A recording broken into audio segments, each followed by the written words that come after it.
بسم الله الرحمن الرحيم. الحمد لله رب العالمين، والصلاة والسلام على سيد المرسلين محمد النبي الأمي وعلى آله وصحبه وسلم تحبه وترضاه. وبعد، waxaan isku dayi doonaa haddii alla yidhaahdo subxaanaه wa tacaala inaan wax ka tilmaamo mowduucan u bixiyey ta'amulaat fii mustaqbal aljaaliya الsoomaaliya fi اlgarb. wuxuu ku saabsanaan doonaa mowduucaasi inaanu u fiirsanno ama se aan odorosno bulshada soomaaliyeed ee soo barakacday, soo guurtay, debadda degtay, iyo mustaqbalkeedu siduu u ekaan doono. mustaqbalku waa qayb oo alla og subxaanahu wa tacaala, laakiin waxaan adeegsan doonnaa waxyaabaha wax lagu baxsiyo ee lagu sameeyo bal in wax laga saadaalin karo.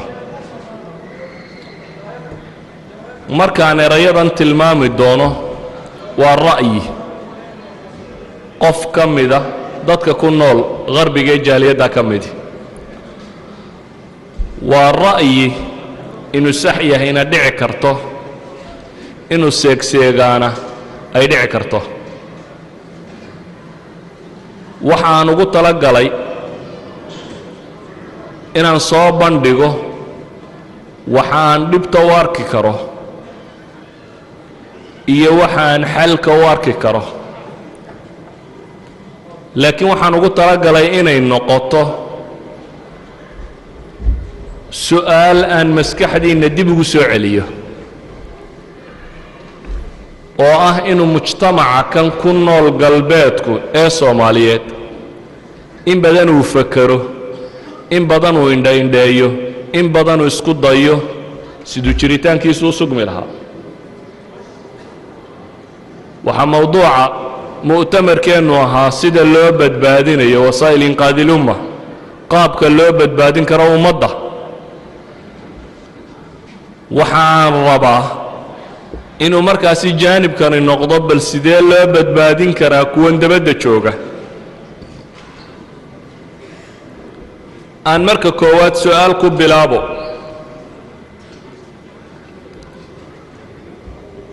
dadka xaggan joogaa miyuu noqonayaa?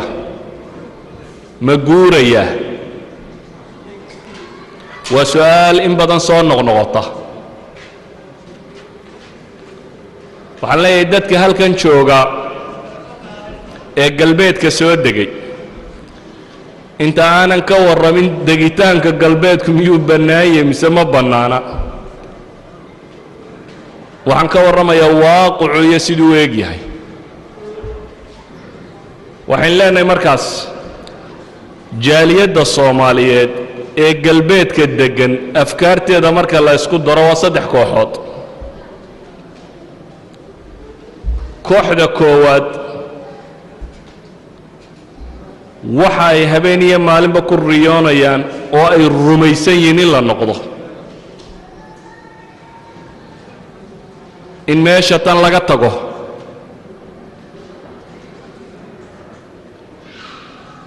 waxa ay tilmaamayaan meeshan joogitaankeedu inaanay mustaqbal lahayn, ay ku qanacsan yihiin. waxay ku qanacsan yihiin inay noqdaan, laakiin kooxdaasi ma badna. waayo markaan indhaindheeyey dadka, su'aal baan weydiiyey dad badan ama aan indhaindhayn ku aagay ah inaan qofka weydiiyo bitaxdiid goormuu rabaa inuu noqdo, marka uuse maxay hela buu rabaa inuu noqdo. dadka inta ugu badan leh waxaan ka arkay inay rabaan inay noqdaan marka ay jawaaska waddanka qaataan, baasaboorka markay helaan, iyo marka ay waxoogaa urursadaan. su-aasha isweydiinta leh waxay tahay hadduu qofkani ku qanacsan yahay inuu noqdo oo uu guuro oo uu galbeedka iskaga tago muxuu u sugayaa baasaboorkooda muxuu ku falayaa wuxuu rumaysan yahay halkii Soomaalidu maxay odhan jireen lugna diriir ugu joog lugna baqa ugu joogtii waxaanu mutma'in ku ahayn oo ku qalbi samayn meesha uu ku socdo meeshii uu degi lahaa ayaanu ku qalbi samayn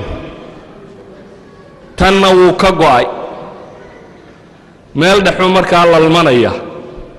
laakiin horta waa ka go'an inuu tijaabiyo inuu tago inuu tijaabiyo waxaan si arkay in badan inay soo noqotay waa jiraan afraad kaga dhabeeyay inay tagaan aan soo noqon laakiin in badan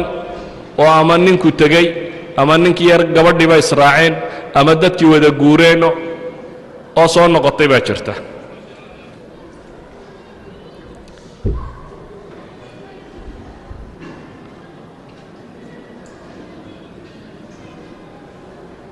kooxda labaad ama taa'ifadaas mooyaane taa'ifada ku xigta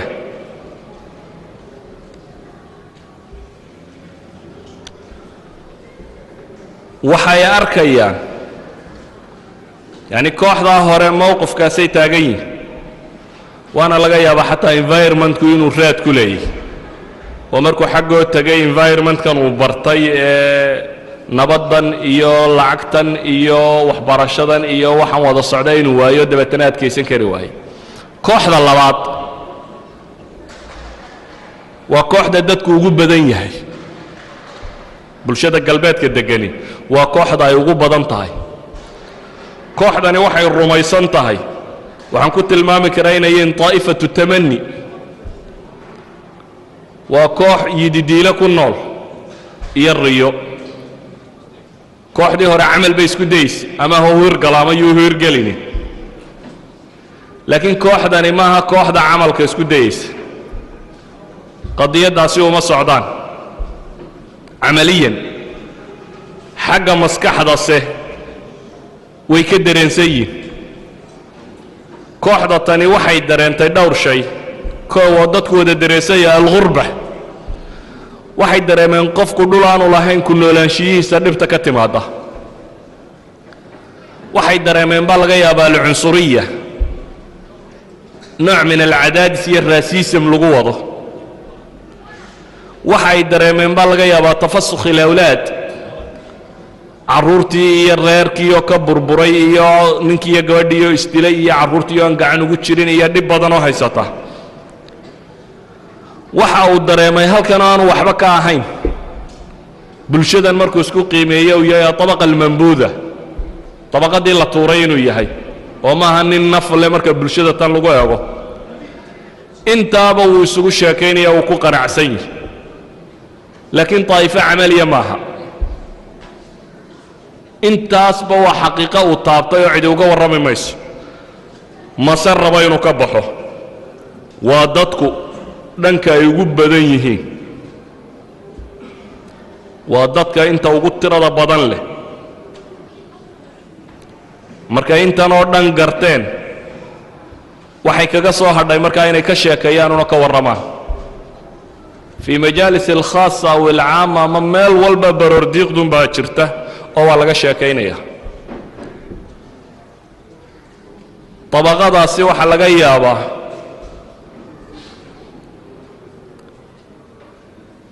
inay u arkayaan wakhtigan ay iminka nool yihiin inaanay waxba bal aan eegno mustaqbalkiiyo wuxuu noqdo ilaahay baa hagaajintaas u taagan yihi dabaqada saddexaad oo iyaguna koox yar ah aan weli badnayn wakhtiga hadda la joogo waa koox aan ku qanacsanayn inay noqoto waa koox ku qanacsan iyagu meeshan inay barwaaqiya nimcatay waa koox ku qanacsan waa طaa'ifa yacni munhazima daakhiliyan xadaaradda reer galbeedka la weynaatay waa koox laba qaybood miduna dad markii hore iskaga kobcay meel baadiya ama meel xadaarada iyo waxaba ka fogo waxaan markay arkeen un dawakhay ama sadad asxaabu shahawaata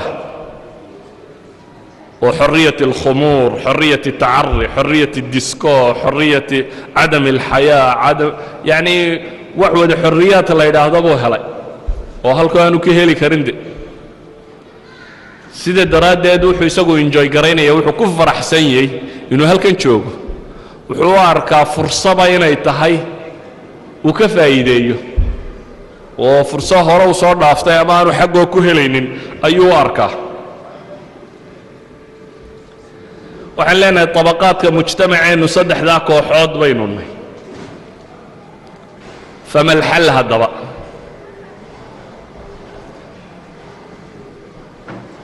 waxa aad u habboon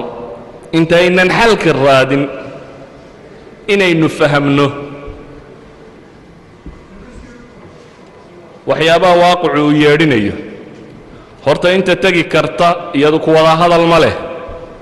ama gurimaadku ka dhabiye ama ku qanacsan inay tagto inay meeshay dad ku noqon lahaayeen qabtaan laakiin dadka inta ugu badani waxa ka muuqata inay joogayaan sababtu waxay doontaba ha noqotee hadduu kaasi yahay waaqaca aan la iska indhaqarin karin waa inaynu shay ogaannaa shayga aynu u baahannay inaynu ogaannaa waxa weeyaan متطلبات العيش في الغرب هل كان هدي للربا إلا جوجو وين إنه قرنا وحا وباهية هيسي هل كان لو جوجي كرا وين إنه دراسينا وحلقة يا باون إنه دراسة إنه إنكو سمنت هيون أوهنت وكشكيرنا كشكيرنا مركن نضافنا مالها تقنا نقفكم مركو كودا قلبات كورن ولما نرى قف وحكى لك الشيء قف دبتين تحيا موياني عرفتي بأن قلتك تكباسدا يا لماشن وعينك وحلالي وح مشكلة دي راهي ستنبو آخرية لكن ديدتكو كمد جيستان إلا يسبكي من وايا ويكدهي ما دانو مرة دين تدكو آخرية هذه أو تشيبك كوكو شرطك الكية باسبور كيا تسودو في سهدنا عندنا كهاد جيسين ميسيلا وحنا دي دبيين أدباواد كتشوك لها إذا وكاسو دبا دولا يا ساقنا waxaan leenahay mawduuca kan uma baahna canaan badan oohinta iyo canaantu waa طariiqatu alcaajisiin baa la yidhaha waa qaabka dadka aan waxba qaban karin ay adeegsadaan qofku goormuu ooyaa dee markuu tamarta kala waayo yacni ilmuhu hadduu wax iska dhici karayo ma ooyo u dagaalamaa laakiin marka uu waxba iska dhicin kari waayo uu si dhiibo ayuu ooyaa oohintani waa nooc min atanafus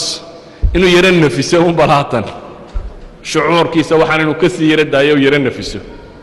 waxaad moodaa dadku intay isdhiibeen oo kale hadalbadnidan ceebta meesha la akhrinaya waa nooc min atanafusun bal in la yara nafiso oo la iska sii yara daayo hadalka sida daraaddeed waxaan leeyahay waxaynu u baahnay daraasa daraasadaasi waxaan ugu horraysiinayaa dhowr shay kow meesha bini aadamku uu degaa maaha had iyo goor holo environment yacni meel firaaqa lama dego meel kastaa sidhaha degdeg baa degan nolol baa ka jirta ceesh baa ka jira waa inaad fahamtaa markaa meeshanaad rabta inaad degto waxaa jira waxay yidhaahdaan culammadu tasaadum alxadaaraat iska hor imaatinka dhaqamada iyo xadaaradaha aan islahayn hadday kuwaasi kulmaan maxaa dhaca saddex mid unbaa dhaca baa la yidhaahdaa markuu qofku yimaado bulsho aanu la dhaqan ahayn oo la diin ahayn oo la caqiide ahayn oo la aragti ahayn oo waxba la ahayn saddex mid unbuu noqdaa qola waxay tidhaahdaa wax walba no waa naay buu taagan yihi solution kaloo haystaa ma jiro inta badanna waxay u badan yihiin qolada dhaqankiisii iyo diintiisii iyo wixiisii uu rumaysan laakiin aan garan karin dadkan siduu ula macaamilo ama se aan garan karin fahmi karin jaanibkan kale waxa uu xidhiidhka ka dhaxayn karaa wuxuu yahay dabeeta wuxuu ku mintidaa waar intaadayay ku seejinayno nimanka albaabka ka xidho habaarqabayaashaas iyay ku dhaafinin halkaagee albaabka ka xidho wax kastoo xaggooda ka yimaada naay unbuu kaga jawaabaa carruurtaadu saan ma yeelaysaa may ma weydiiyo waxaa la yeelayaa muxuu yahay iyo maxaa la qabanayaa toona waa may buu isagu taaganya adugu waxaan ma qabanaysaa may qoladan wax ma laga qaadanaya may waa may waa kuwa iyagu ku tilmaamaan reer galbeedku isolation buu galaa bay idhaahdaan wuu xabsi infiraadi ayuu isku xidhaa qofkan naayla ah isaga dhib baa haysato isagu naydaasu ku dhintaa laakiin dee nay tarbiye ma noqotee kooxda ka dambaysa albaabkay furtaa ilaa nay tarbiya maaha may maaha tarbiyo kooxda labaad waa koox laba qolo isugu jirta oo labadii qolo aynu soo sheegnay baa laga yaaba inay isugu jiraan in badanoo ka midi waa koox imaa jabtay oo caqliyan u burburtay oo isidhi war nimankaa dayaxa gaadhay ee daaraha dhaadheer dhistay ee dhulka hoos maray malaa wixii ka yimaadaba oo iska khayruuna hala raaco dhibna ka arki mayne oo nafsiyan u jaban amase oo sababuljahl uu ku wado amase waa koox tamar daraysay markaad tidhaahdo war maxaa dhacay wuxuu leeyahay dee maxaan yeelaa kale ilmihii maqli waa kani maqli waa waxaan cayn ka noqday kama raalle aha laakiin taladiisu wax weeyaan dee maxaan kale yeelaa yacni waan ku qasbanay markaa haddii la yidhaha halkaa ilmuhu ha tago waxa hala qabto hala wax walba uu iska samaynayaa uma samaynaya qanaaco uu ku qanacsan yahay laakiin wuxuu samaynayaa cajzi uu cajsi galay oo tamar gabay oo uu isleeyahay waxba ma qabsan kartid dabeetana waa yaalayaal kuwaasi yaa wax waliba weeyaan waa kuway gaaladu yidhahdaan assimilation way milmaan qolada milanka kooxda saddexaad bay yidhaahdaane xadaaraadku markay isu yimaadaan waa kooxda isku dayda bay yidhaahdaan altamxiisu bayna alxaqi waalbaatil inuu qofku isku dayo inuu kala saaro xaqa iyo baatilka waayo xaqu meel kasta u ka yimaada in la qaataa waajiba walow min ashayطaan shaydaankii abu hurayra aayad kursiga u sheegay muxuu nebigu ku yidhi sadaqaka wahuwa kaduub run buu kuu sheegay isagoo beenaala ah yacni alxaqu axaqu an yutabac laakiin si ay taasi u dhacdo kooxdani waa inay noqotaa koox ahlulcilmiya waa inay noqotaa koox hawaabit leh muctaqadaad sugan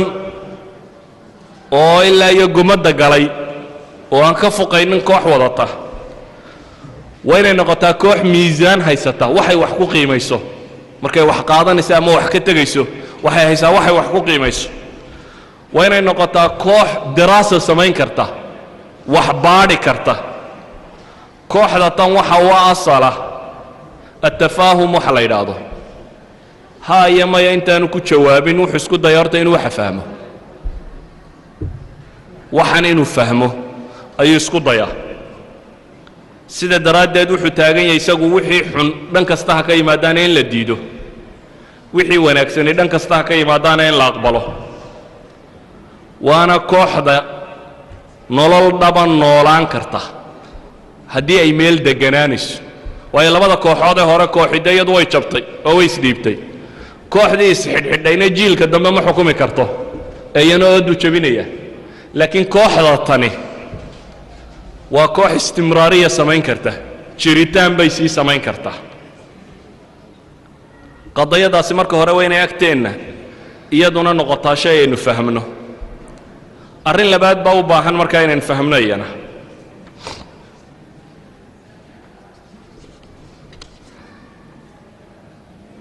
arrinta labaad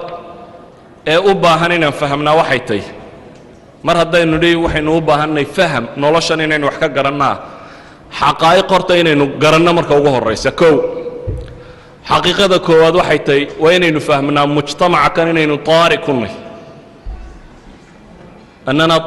taari'uuna calaa hada almujtamac qole ku soo darriday inaynu nahy maxaan uga jeedaa laynama casuumin inta casuumad laguu fidiyey dabeetana maad imanoo xuquuqda noocaasiya ma lihid wuu yaryey qofo midharhka meelaha laga soo qaato wax kastaba dheeya guriye qola baabiisay qola caynkan dhe adigu adoo iswadaa timi fadal cidi kuma odhanay adoo iswadaa timi oo qaylinaya deetana waad si dhiibto waa lagu yeelay maadaama adigu aad taaric tahay waxaad timi mujtamac organized ah mujtamac dhisan baad u timi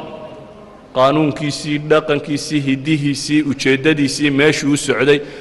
mujtamac dhan oo kaamila oo meel u socda ayaad soo dhex gashay waxaanad rabtaa markaasi dee inaad la noolaato sida ka muuqata markaa waa inaad fahamtaa mujtamaca kan kow qadiyadda labaad waxay tahay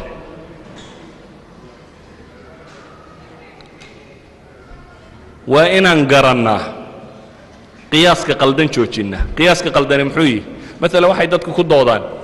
yuhuudda waxan bay u qabtaan kiristanku waxan bay u sameeyaan waxan baa loo sameeya qaanuunku waxan buu ogolyahay halkan bay u ogolyahay innagana waxba laynooma ogola waa qiyaas qaldan waayo yuhuuddu acmaqu minka jadra way kaa gundheertay bulshadan way kaaga aqoon badantay way kaaga soo horraysay habeen iyo maalin wax laguma siinin 2,000 sannadood baa la garaacayoo la tumayey laakiin dadaal iyo organisation iyo ururayn iyo way u soo dhidideen inay halkan soo gaadhaan cidima odhan yuhuuddu waa dad muqadas ee halkan fadhfadhiisto lama cidi kuma soo dhoweyn idan inaad isku qiyaasto tidhaahdo yuhuudda iskuulla brifata loo gelay annagana looma ogola kuwa waxbaa loo waa qiyaas qaldan waayo meesha laysma casuumee waxbaa la kala dhacsadaa xaqiiqada saddexaad ee u baahan inaynu si fiican u fahmnaa waxa weeyaan waxaynu nahay dad mutafariqiin ah dad aan organized ahayn ha yimaadaane bikulli macna alkelima dad si kasta u kala daadsan muslimiin oo dhan ka soomaali ahaan ka qabiil ahaan ka wadaadda ahaan ka nooc walba dad kala daadsan oo aan bidaysnayn xaqiiqada afraad ee u baahan inaynu fahmnaa waxay tahay maynan bislaanin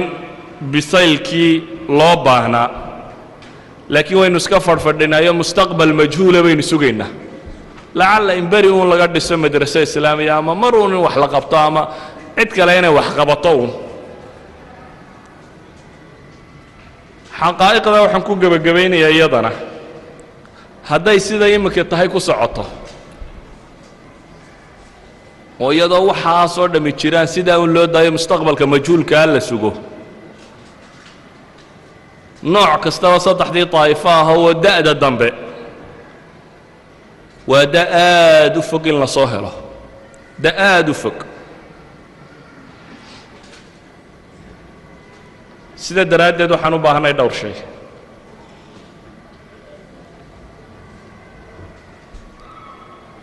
الحلول المقترحة محيته waxay koow inaynu garanno wadciga inuu mujtamacan ku leenahay aan tusaale yar idin siiyo nimanka reer galbeedka la yidhaha markay wax baadhayaan marka wax la rabo in laga go'aan qaato waxa la sameeyaa marka hore baadhitaankaasoo ixsaa'iyaad leh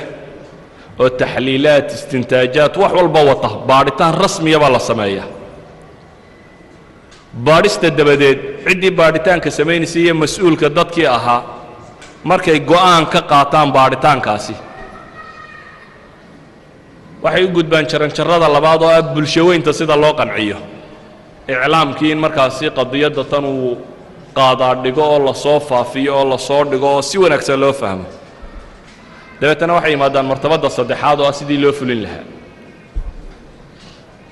maalan aan ku siiyo tusaale maalan daraasaadka laynagu hayo inagu isma ogin inagu waynu iska soconnaa maalan mujtamaca soomaaliga markay ka warramayaan waddan ka mida waddannadan reer galbeed ama ceebaa loo raadinaya ama la baadhaya ama waxa kan waxay yidhaahdaan xagga shaqada marka laga eego bay yidhaahdeen waa bulsho aan howlkar ahayn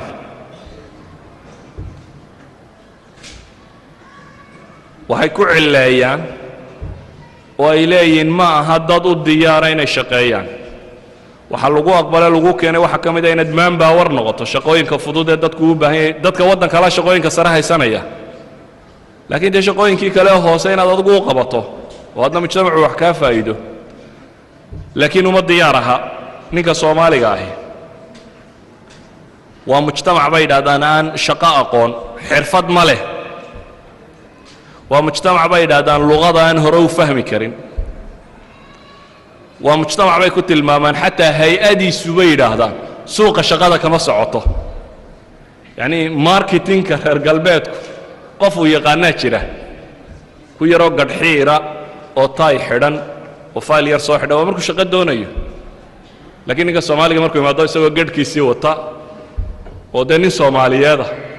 oo isa soo taago habarta meesha joogta aanu salaamaynin hay laga yaabo inuu ku yiraahdo laakiin uu gacan qaadan maxaa yani waxay leeyihiin suuqa market suuqa shaqada kama aha bay yiraahdaan qof tanaafus ba ka gali kara hay-adiisa aan ahayn bay leeyihiin وهي مظاهرته يجوا وحي وحقوق قيمة استعمال كمت مثلا حاجة التعليم توحي واركي يعني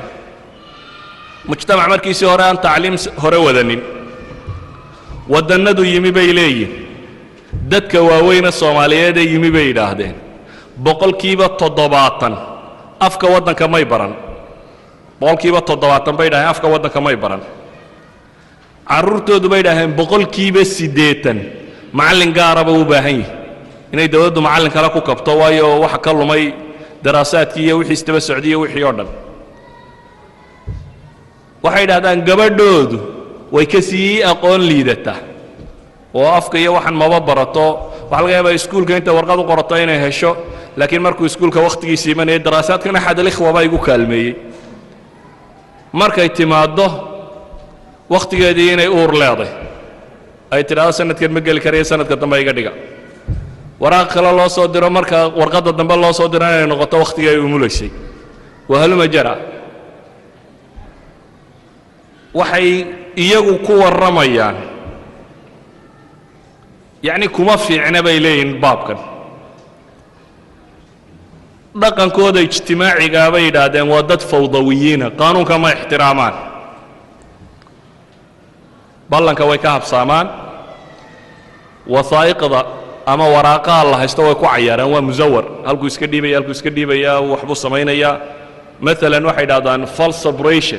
سبريشن كبان تاي قانين بالله ما هدد غبيه سوماليد waxa weysata waxan dadkan inay gabiyiin aanay waxba fahmin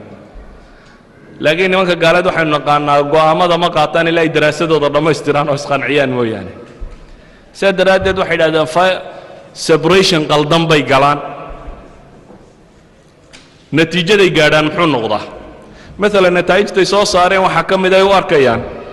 mujtamaca Soomaaliga bay yiraahdeen waa mujtamac mughliqa oo radical ah waa mujtamac xidhan oo radical ka maxay uga jeedaan waa diiniya waa mujtamac aan la fahmi karin maxay ku sababayaan waxay ku sababayaan kow waa mujtamac xijaabka xidhan bay yiraahdaan qofka xijaabka xidhan la dumarkeena xijaabka xidhan la waxa haystaan inay noloshaba qayb ku lahayn xijaab buu xidhan yahay مثلا حجابك مركي كورميا إنه قضايات وحنا دوجين بالغو ترينيا وادو وناقاقية لكن يجو سيء واركيا مثلا واحد بوليسك انت لقى قاطه شرع يصور له او حجابا صومالي دو بقول كي بشني سيدت يعني مركي بوليسك لا تاغو الا بارا فايل كيسه الا بارا وثائق دمرك حجابا مسلم كلاد دغن waa boqolkiiba 15 way marka la yiraahdo sawirka Keeniyada sawirkeedu iska qaawiye keenta laakiin dadka sawirkan saday aan wada xijaab leh macnaheedu waxa weeyaan waa Soomaali 85% bay dhahan kuwaas waa kuwa kan mesela waxay yiraahdaan iskuul islaamiga meelahan laga furay 85 qof baa dhigta bay yiraahdeen 82 baa Soomaaliya bay dhahay ومجتمع مركا ميلو صعده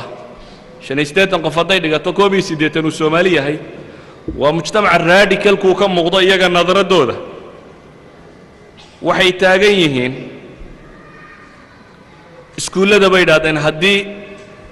qadaayaadka ardadu ay ka doodeen diimaha iyo siyaasadda iyo waxa ku saabsan la soo bandhigo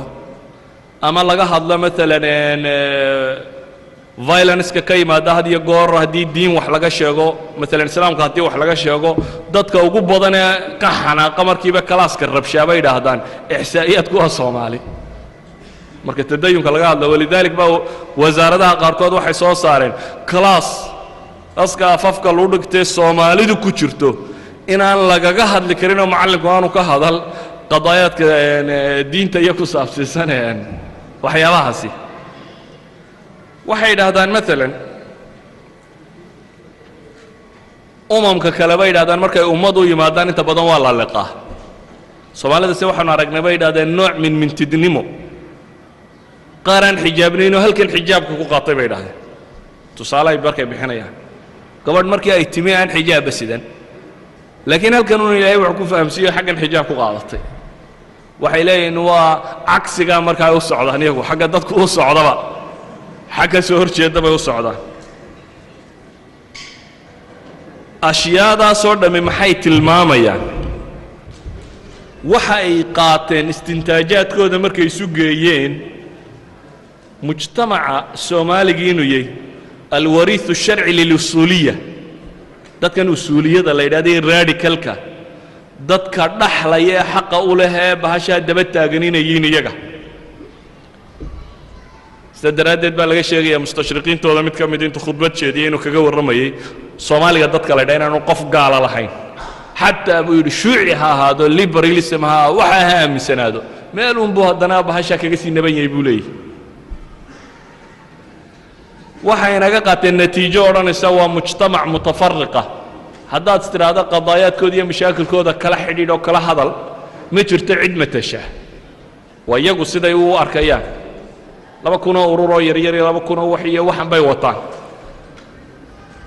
waxay qaateen aragti odhanaysa waa mujtamac isagoo muqliqa ayaa dimuqraafigiis kobiciisa badan bay leeyihiin haddana marka loo qiimeeyo mujtamacyada kale sida daraaddeed bay maalan ixsaa'iyaadkooda waxay tilmaamaan xaafad ka mid ah ixsaa'iyaad laga qaaday bay yidhaahdeen 311 carruuraa muddo sannada ku dhashay xaafaddii 311 carruuree xaafaddaasi ku dhashay muddo sannad gudihii 154 soomaalaa dhashay bay yidhaahdeen 157na ummadda kale oo dhan baa dhashay muxuu ku tusinayaa markaa saambulkaa yari haddii meel yar xaafad yar bulshada deggan ee 311 qof ku dhalatay 154 uu soomaali noqdo 157na dadkii kaloo dhan noqday waxay qaateen daraasaadkooda iyo ixsaa'iyaadkooda marka laysku daro aragti qaldanoo muslimka iyo usuuliga laga fahamsanya kow oo lagu daro akhtaa'deenna iyo gafafkeenna laba oo lagu daro qaybsanaanteenna iyo kala daadsanaanteenna oo lagu daro xalu raadin la'aanta mushkilaadkeenna oo lagu daro faham la'aanteenna iyo mintadkeenna intaa marka la isku daro mujtamacaas sida ay ula dhaqmayaan ama sida ay u arkayaan muxuu yahay idinkaa ka jawaabi waxaan leenahay waxaad noqonaysaa mujtamac hayru marquub mid aan la rabin ama mid aan la jeclayn aqalu maa yumkin ama mid la necab yahay haddaba waxaan leenahay aragtida ilaa hadda laynaga qaatayna hadday taa tahay fama alxal waa maxay xalku dadku inta badani waxay kolle maskaxdiinna ka guuxaysa dee xal kale ma jira ninku waddankiisa qabto waa dhab iyagaaba yidhaahda dabaddu way fiican tahay bay dhahaan laakiin gurigaaga ka sii fiican hadday dabaddu fiican tahay oo qofku is yidhaahdo dabadda u dhoofdhoof inuu gurigiisa iyo waddankiisa uga sii fiican qof kastoo bini aadama waxaan leenahay mujtamacii hijroonayey ama guurayey waa gaar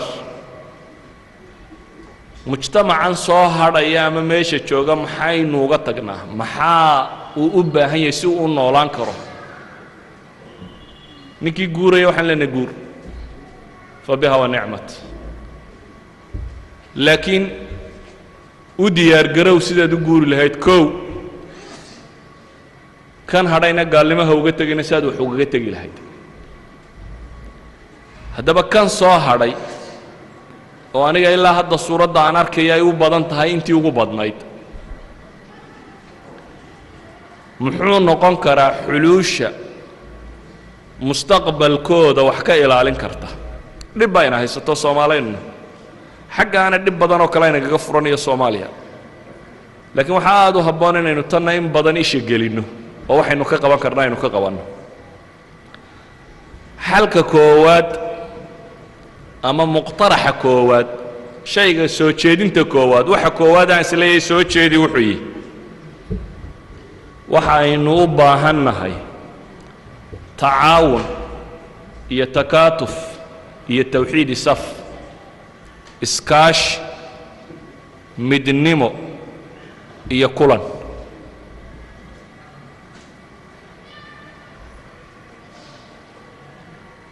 waayo kulanka iyo midnimadu waa la yaqaanaa waxtarkeedu intuu leeyahay nolosha waxa kaloo la yaqaano ee idin sheegaya galbeedku dimuqraadiyadda la ka jirta usul bay leedahay dimuqraadiyaddu ma aha cadaalad la iska wasaco saa dadka badmoodayaan usul bay leedahay ah in cid walba loo ogolaado xaqeeda inay dhacsan karto waa loo ogolaado laakiin hadday iyadu baylihiso cidi uma doodo cidda xaqeeda markaa baylihisa cid taloo tidhaahdo war nimanka xaqooda hala siiyo badani ma jirayso sida daraaddeed waxa la ogolaaday cid waliba inay yeelato organkii xaqiisa u diriri lahaa ee u dagaalami lahaa waa waxyaabaana maqashaana niqaabaadka la yidhaha organizationska ururka dhakhtarrada ururka dumarka ururka caynkan ururadani waa maxay urur waliba wuxuu ilaalinayaa masaalixda ummaddani ay leedahay ummadda dhakhtarku masaalixdeeda ururkooda u ilaalinaya ururkooda baarlamaanku hadduu ku xadgudbo ka celinaya ururkooda dawladda hadday ku xadgudubto ka celinaysa ururkooda waxay xaq leeyihiin raadcaynaya ururkani wuxuu u dhisan yahay inaanu dayacmin xaq dhakhtarku leeyahay sida daraaddeed nin baa u heegana inuu xaqa dhakhtarka ilaaliyo waa urur jira ee ma aha intay ururada kale isu tageen may odhanin war dhakhaatiirta xuquuqdooda la siiyo hadday dhakhaatiirtu iyaguba aanay xaqooda raadsanin cidna lama ilaalinayso sida daraaddeed haddaynu rabno bulshada galbeedka joogtaa inay jiri karto ee Soomaaliyeed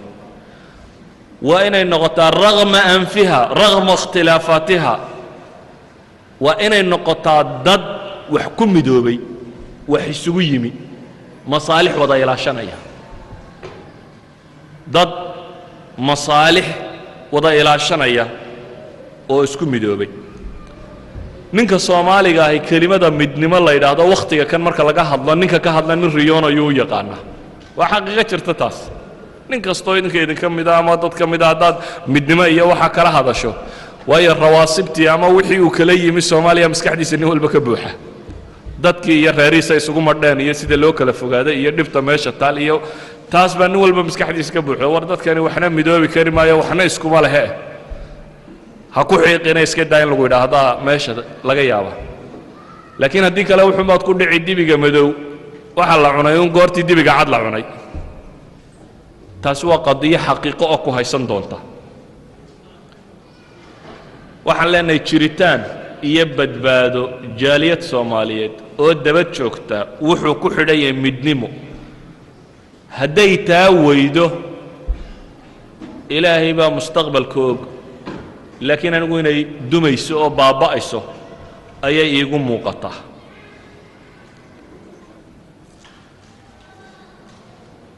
midnimadu waa shay qiimo xadaariya weeyaan waa shay u baahan in qofka bini aadamka lagu kobciyo lagu barbaariyo lagu bisleeyo anigii tusaalaha maalintii dhaweydin siinayeen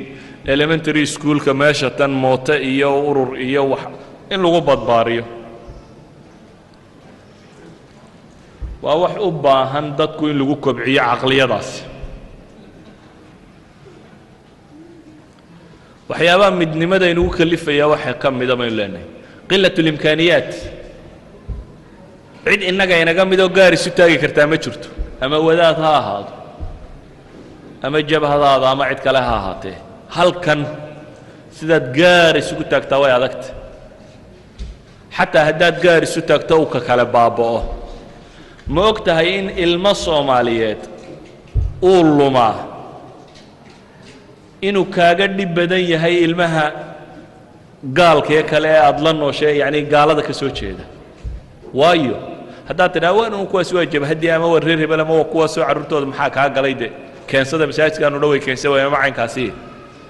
ilmihiisaasi mujtamaca Soomaaliyeed wuu kaga dhib badan yahay ilmayaasha kale Frenchiga meesha jooga oo dhan waayo dadkan buu la wadaagaa diirka iyo afka hal ilmo oo lumay inta Soomaaliyeed uu lumin karo 100 ilmood oo kuwa Frenchiga kaama lumin karayaan waayo kan wuu afgaranaya wuu dhexgeli karaya wuu raaci karaya wuu tusaale u noqon karaya waxaana aqoon buu tusi karaya hormood buu noqonaya sidaradeed waa kugu compulsory waa kugu qasab inaad ka fakarto ka khamriga cabaya xun iyo kaasaad ilmihiisa u hagaajin lahayd waa kugu qasab jaaliyadda tan sidaad u ilaalin lahayd iyadoo laga yaabo inay aabaha dileen kuwa halka jooga haddana isagoo aabaha dilay inankaagana dee wuu dilaya haddaanad hagaajin maxaad yeeliye kale waa kugu sandulle sadaradeed waxaan leenahay war midnimada tani marka halka la joogay Yurub la joogo haddii la rabo jaaliyadda tani inay sii noolaato oo sii jirto inay midowdo oo isu timaado waa arrin muhiima imkaaniyad yaraanteennu ama tamar yarideennuna inooma ogolaanayso inaynu meelo badan kala taagnaano si midnimadu u dhaci karto ama umbrella ay u jiri karto ama dadku tamartooda isugu geyn karo waa inuu nidaam jira organization ummadda Soomaaliyeed waxay ka mid tahay dadka ugu liita organizations sida loo sameeyo ama siduu u jiri lahaa waayo culumul idaara waxba kama naqaano aad bay inoogu dhib badan yihiin haddaanay taas la helayna organization-kani ma jirayo waayo min طبع البشر waxa ka mid ah dadka wax isku darsada inay isku xadgudbaan quraanku wuxuu tilmaamayaa wa inna kathiran min al-khulata'i la yabghi ba'dhum 'ala ba'd dadka in badan oo wax isku darsata badhka kale ku xadgudbaan laakiin waa inuu jiraa nidaam ka ilaalin kara dadka in badhka kale uu ku xadgudbo dhaqanka Soomaaliga waxa ah maamul ama urur ama cid wuxuu galaa markuu dadka hoggaanka markuu ku kalsoon yahay qura laakiin hadday kalsoonidu yara dhimato ama yara dhaawacanto waxba iskuma darsado waxaan leenahay waa inuu noqdaa waxa aynu kalsoonida ku qabnaaye koowaad systemka inta aanan hebel inaan isku kalsooniyo inaan isku kalsoonaniyo waxa ka fakirin waynaan ka fakaraa inuu systemka noo dhaxaynaya uu noqdo system aan iskaga qaban karo hadduu ihungureeyo waa inuu noqdaa system aan iskaga celin karo hadduu ixado waa inuu noqdaa system aan ku kalsoonaan karo inaan xaqayga ku ilaashan karo inta aanan ninkan heshiinin ama aanan isaga eegin waynay kalsoonidaydu koow ku salaysnaataa systemka kani inuu wax socon karayo uu noqon karayo sida daraaddeed hadduu callaan yimaadiyo hadduu fulaan yimaadaba systemkan sidiisii loogu talagalay haddii loo wado in la sameeyo dhaqanka Soomaaliga waxaa inugu badan infiraadiga yani waxa inugu badan individualismka waxa inugu badan kaliga haddaynu mas'ale isku khilaafno inaynu inta kale oo dhan ku kala tagno ma aha waxa inugu badan inaynan masaalixdii waxa mesela urur baynu samaysanay systemkiina waynu hagaajinay laakiin tuug xun baa meelun ka soo galay ama shaabadiibu ka faa'iideystay ama wax kale maalinta dambe waxaynu soo qabanay warqad baladiyada taala ama meel kala taala oo yar oo lacag ku qaatay ama wax ku qaatay inaga radul ficilka Soomaaliga waa maxay waa intii de kula fikrada ahayd ama intii intaad sugu yeedhayna tiraa balaag reebel waxay sameeyaan ama kale waa inaga dareeriye mid kale inoo sameeya ila baalkii uu qarrimo waa kan nimankii waxa ma ku samaysteen waxa ma ku sameeyay lagama yaabo inaad eegto warbahalkan iyo faa'iidada kuugu jirta iyo ninkan hadaad qaban karto saad u qaban lahayd ama ula xisaabtami lahayd ama aad meesha uga riixi lahayd ama waxan inaad ka fikirin baa laga yaabaa laakiin aad ka fikirto sidaad bahalkaba u mijaxaabin lahayd gebigiisuba siduu u dumi lahayd aanu sii jirin war waxay leenahay basharku ma aha dad wada toosan waa inaynu fahamnaa hadduu midi maalinayna xado macnaheedu inaanay ahayn inaynan isu imanin hadduu midi maali shaabadda ka faa'iidaysta macnaheedu inaanay ahayn shaabadina inaga dhaxaynin ee inaynu in badan garanno inuu system jiri karo inuu jiri karo qofka waxaynu isku waafaqsannahay inuu jiri karo job description shaqada aynu qofka ka rabnaa waxay tahay organizationka maamulun inaan la iska odhanin in la garan karo waxaan aad ugu celcelinayaa mas'alada tan waxaynu u baahanay inaynu si fiican u fahamno oo daraasayno waayo al-insaanu caduwun limaa jahil war maamulku wax fudud maaha maamulku wax fudud maaha wax qof walibana qaban kara maaha waa wax u baahan xikmad iyo caqli iyo nidaam iyo deganaanshiyo waa qiyaada waa isku mid inaad masaajid yar hogaamiso inaad jaaliyad hogaamiso inaad ummad hogaamiso waayo basharku waa basharkii uun waa cayinaad waa saambalka ka yar iyo ka weyni waa isku noocu qiyaada waa qiyaada waxaynu u baahanay masalada inaynu aad u jilcinno oo aad u fahamno waayo haddaynaan si wanaagsan u fahmin maanta intaynu dawladdu ina yaro dhibaatayso aynu xamaasadoonno urur waynu samaysan karnaa aynu ku wada jirno dhammaanteen laakiin mashkiladdaa yare ina haysataa maanta hadday danto oo ay baaba'do ururkuna wuu la dumayaa waayo xamaasaddan iyo ururkan iyo waxana waxay ku salaysnay inaynu qoladaa markaa iskaga cadaadino mar cadaadiskii laakiin hadduu dhammaado ururkiina wuu la dhammaanaya waayo waxaynan weli si fiican inaga dhaadhacsanayn qaab dhismeedka urur siduu noqon kari lahaa ama uu jiri kari lahaa ama loo wadi kari lahaa insaankuna had iyo goor waxaanu aqoon waa u cadow waxaan aad u xasuustaa nin walaalada inu fadhiyaan u malaynaya ka mid ah oo raggii wax soo dhigtay jaamacadkii Soomaaliyeed ka soo baxay jaamacadkan kale reer galbeedka iyo meelaha galay ka mid ah ayaa nin kale oo walaalkii masaajidkan oo salabu accounts ka bilaabay accounting war wadaadada accounting iska barta bal sidan wax loo xisaabiyo waxa kan dabeetana waa la iska dhigdhigaystay maalin dambu ninkii eray buu yidhi war haadhe waa jaamicigii war shawjeebkaygaba sidaan u xisaabiyo maal aqoon buu yidhi waayo may ahayn takhasuskiisa dhaqanka Soomaaliyeedna kama mid aha qofku inuu waxyaabo badan wax ku ogaado ama waxaas waxaan taa uga jeedaa in badan waa laga yaabaa idaaradu inay iskala fududahay ama wax macno badan samaynaya inaanay ahayn laakiin ikhwati fillah waxaan leenahay mushkiladeena koowaad gun iyo baar waxay ku salaysantahay maamul xumo sadaradeed jaaliyada tani haddii jiritaan fiican laga rabo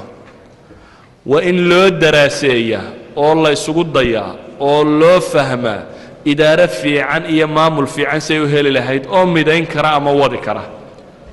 kaasi waa qodobka koowaad ee aan u arkayo inuu muhiim yahay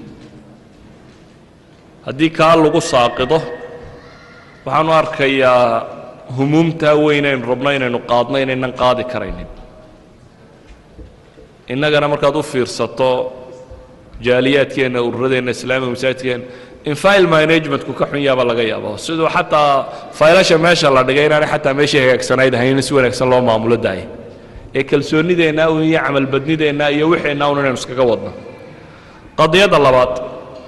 ee aan u arko Yurub haddii la rabo in la sii joogo inay muhiimtay inaynu aad xoogga u saarno waa siyaanati lusra wa cadami tafakukiha inaynu ku dadaalno inaan qoysku burburin qoysasku inaanay burburin mar kasta oo qoys burburaba xagga halaagaynu u sii badanayna inaynu dareenno qoysku inuu yahay mukawanaadkeenna asliga aynu ka samaysannahay bulshadeennu ay ka kooban tahay hadduu qoys ka midii ama qoyska burburkiisu hadduu bato ogsoono waa calaamad tilmaamaysa ummaddan burburkeeduna inuu badanayo waa calaamaadka lagu garto inhiyaariilumam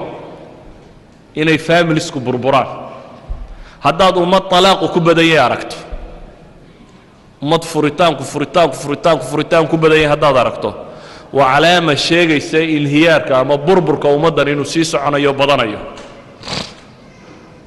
sida daraaddeed وإن organization كأنه شقوين ككواد أو كفكر يا ما وح كواد أو قبنا يا ما وح كواد أو حل كوين إسكسار يا إنه نقطة قيس بربرسدانو ينقول على حين وحناد الدريمية أنت إنه قلبات كان نمد لقن كفريتان كوينو نقبطي أدنى شيء إنه فريتان كوكدعه وحناد الدريمية يعني وحيابا بدن بهجرو صبابا إنه قرق بربره مثلا وحا الصبابا إنه الزواج مركه هورا غير طبيعي قوركو مركه هورا إنه سي طبيعي يودعين قاركا غير طبيعي waxa laga yaabaa inaanu inaga xageennaan ku badnayn had iyo goor gabadhii iyo ninkii la isku qasbi jiray ama labaana isba arag boo intay iskuursadaan markay sarkaan isku naxa hadhow isfahmi kari waaya ama asbaabta guurka keentay inay iska tahay asbaab yar oo iska caatifiyo soke gabadhuna inta iskala yar qurux badnaatay oo iska guursadeetana mushkilad kale ka timi ama gabadho uu arkay inay waxoogaa ka urursatay meelaha kan socialadii wixii la qaadanayo hunguriska yar dhaqaalaba laga yaabo inuu meesha u galay oo sidii reeraha kula biilayso ama kula caawiso ama guurku aan guur tabiici ahayn marka hore wuxuu ka mid yahay waxyaabaha inuu qoysku burburo keena waxyaabaha qoysku inuu burburo keena waxa ka mid ah al-ummiyya diiniyya diinto dadku ay ummi ka yihiin iyadoo aanay dadku si fiican u fahamsanayn guri samee mooyaane cilaaqada labada qof iyo waajibaadka isku leeyihiin iyo xuquuqda isku leeyihiin iyo waxa ay u baahan yihiin inay qabtaan waayo haddii taa la la'yahay dadku si wanaagsan isu fahmi maayo camalkiisa si wanaagsan u gudan maayo alamru bilmacruuf la heli maayo wacaashiruuhunna bilmacruufki wuu lumaya walahunna midlu aladii calayhinna bilmacruuf wuu lumaya waxaasoo dhan waa la waayaya waxaa ka mid a burburka guriga waxyaabaha soo dedejiya anigu waa tusaalayaal umaan tilmaamaya waxaa ka mid a iyadoo aanay joogin dadkii muslixiinta ahaa marka dhibtu timaado ummadeennii ama dhaqan bay lahayd ama waxbay lahayd wax lagu islaaxiyo reerku markuu isqabto odayaa dhex geli jiray qabiil baa dhex geli jiray tol baa dhex geli jiray saaxiib baa dhex geli jiray dadka cidda ku dhow baa dhex geli jirtay wuxuu ahaan jiray mushkiladan mushkilad aad in badan la isugu dayo bal quraanku wuxuu tilmaamaya marka laga baqo inuu gurigu burburo in la dhex galo wa in khiftum ba ilaahay yidhi shiqaaqa baynihima fab'athu hakaman min ahli wa hakaman min ahliha hadda ka cabsataan gurigu inuu burburo hala dhex galo laakiin inaga waxa malayn raadayay fikradan oranaysa waa private arrimaha guriga waxaynu u naqaanaa halkan dadka jooga iyo dhaqamadoodu inay yihiin arrimaha private-ka qofku uu gaarkiisa isaga leeyahay gurigiisa isagoo hadduu doonayana ha dhiso hadduu doonayana ha burburiyo waa iska qadiyad private ah cid kale inay soo farageliso iyo waxaas iyay jirin laakiin waxaan leeyahay waa qadiya aad u muhiima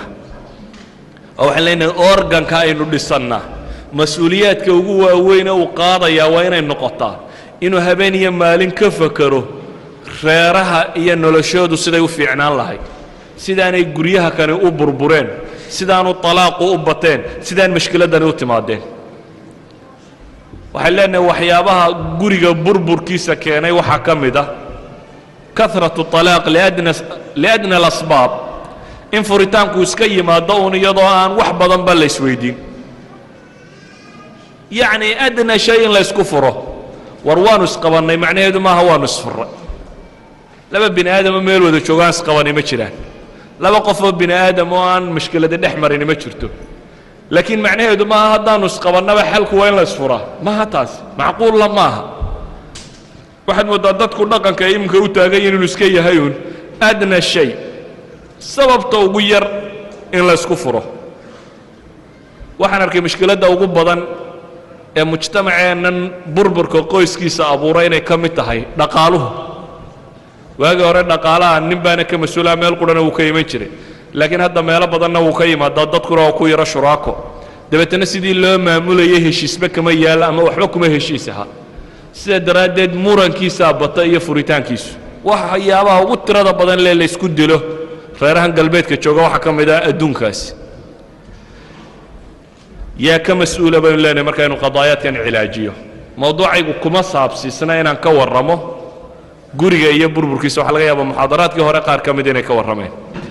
laakiin waxaan leeyahay haddii la rabo mujtamacan galbeedka degani inuu jiritaankiisa sii wato shayga labaad ee u baahan in la ilaaliyo oo mas'uuliyad weyn la iska saaraa waxa weeyaan in la helo usluubkii loo ilaalin lahaa guriga qoysaska ka haddaynu ku guulaysanno ha noqoto dadku aynu uminimada ka saarno ha noqoto magaalo kasta aynu ka samayno guddi odayaal culamo ah oo reeraha dhex gala dadka hagaajiya hadday culamo iyo ka noqon waayo reer kasta xataa haddaa qabaa'iltiin qabiil kastoo loo sameeyo bal dhowr odayo mushkiladoodu ay noqoto inay reerka carruurtiisa iyo hablihiisa iyo waxa isqabtay inuu xallilo inaynu diyaar u noqonno mushkiladdaas waxaan leenahay waxyaabahaasi markaa waxaa ka mid ah reerka ilaalintiisu waxaa ka mid ah hooyada waxbaristeeda islaamiyan inay diinta si wanaagsan u fahamto in maraduun loo xidho maaha in la isku dayo in diinta la fahamsiiyo in la isku dayo in la fahamsiiyo bulshadan iyo say ula dhaqmi lahayd in la isku dayo in si wanaagsan wax loo garan karo gaar ahaan gabadha muslimadee halkan jooga dhibtu way ku badantahay waxyaabaha ku badiyeyna waxaa ka mid ah maalan adu meelahagaasaad iska mudhmudhleedoo ciddo kuma aragto iyadu maradeedaa weyn iyo haykalkeedan iyo dhaqankeedan iyo waxeedan oo dhammi waa taxaddi bulsho dhan bay ka soo hor jeeddaa iyo waxay haysatay oo dhan anuu shaadh iyo surwaal baan iska gashan oo wax badan ba cidiba igama garanayso nin madowin inaan ahay baa muuqata laakiin iyadu risaalo dhan baa muuqaalkeedu gudanaya saa daraaddeed culaysku wuu ku badan yihi maadaama uu culaysku ku badan yahay waa inuu bataa dulqaadku ninkuu dul qaadanaya iyo si uula dhaqmaya qodobka saddexaad ee aan u arkayo inuu xal u yahay jiritaanka bulshadani mustaqbalka soo socda inay jirto ee aan u baahannay inaan in badan ka fakarnaa waa inuu noqdaa siyaanatu اlatfaal carruurtu iyo jiritaankoodu siduu u sii socon lahaa qofka weyni waxaad adigu timi adigoo maskaxdaadu inteeda badan uu dhammaystirmay waa laga yaabaa in wax kuu kordhaan laakiin inteeda badan uu dhammaystirmay sida daraaddeed waxaad ka qaadato dadkani wax tirsan unbuu noqon karaa adiga inta badan waxaa laga yaabaa inaan gaalnimo lagaaga cabsan inta badan waa laga yaabaa in qaar ka midii dadka ay yaro dhacdhacaan ama khamri cabbaan ama suuqa yaro galgalaan ama waxa laakiin iyagoo garanaya inay qaldan yihiin laakiin ilmuhu qadiyadda wuu ka gedisan yihi aad buu uga gedisan yihi waa safaxaad jadiida u baahan sidii wax looga bedeli lahaa walaalkeen muxaadaraadkii uu galay baa waxaa ka mid ahaa inuu ina tusiyo ilmaha iyo sida loo tarbiyeeyo ama loo dhaqo laakiin maadaama aniga mawduucayga dhan quray kaga jirto wax yaroo kooban baan idin tusayaa wuxuu yahay haddaad rabtaan inaad ilmaha ilaalisaan inaan wax ka beddelno oo qof waloo inaga midiba uu aqbalo inuu wax ka beddelo usluubkii taqliidiga ahaayee wuxuu tarbiyeyn jiray waayo bi'adii baa isbeddeshay soomaaliya markaad joogtay ilmahaaga waxaad ku odhan jirtay waxaas waa ceeb ee ha samaynin ama waad ku yaro karbaashi jirtay wixii markaad ku tidhaahdo waa ceeb ee ha samaynin bii'ada degaankaa kugu saacidayey suuqa hadduu ku sameeyana oday ag maraya odhan jiray war ka yara wasakha ayaa dhalayoo ama dili jiray ama maagi jirayba ha samaynin waxaas waa waxun adeere madrasada lafteeda waxaa laga yaabaa in lagaga soo odhan jiray waxaasi waa xun yahay ha samaynin waxaasi waa xun yahayd bal samayntu haba dambaysee ilmaha caqligiisay degi jirtay inuu xun yahay marka laa tafcal ayaa laga yaabaa tarbiyadaadu inay u badnayd waxay u badnay tarbiyadaadu inaad adigu cid kale u wakiilato in ilmahay kuu tarbiyayso malcaamadii iyo iskuulkii iyo masaajidkii iyo meelihii suuqii iyo wakaa intaad haleeshaaba iska yarayd laakiin ilmaha